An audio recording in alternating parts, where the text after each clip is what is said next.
সদায় অফিচলৈ হেলমেট পিন্ধি অহা যোৱা কৰোঁতে চুলিখিনি বৰ নষ্ট হৈছে, লগতে ডেণ্ড্ৰাফো বহুত বাঢ়িছে।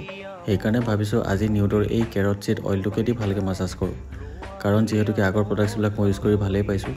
সেইকাৰণে ভাবিলোঁ জানমণিকে চুলিখিনিত অলপ তেল সানি দিবলৈ কওঁ, লগতে তাইকো অলপ সানি দিলোঁ। তাৰপিছত এতিয়া মই 2 ঘণ্টামান ৰৈ পিনে গা ধুবলৈ বুলি যাওঁ। যেনেকৈ আমি UV ৰেজ পৰা প্ৰটেকশ্যনৰ কাৰণে মুখত ছানস্ক্ৰীন ইউজ কৰোঁ, ঠিক তেনেকৈ চুলিখিনিক যদি UV ৰেজ পৰা বচাব বিচাৰিছে এই কেৰট চিড অইলটো ইউজ কৰিব পাৰে।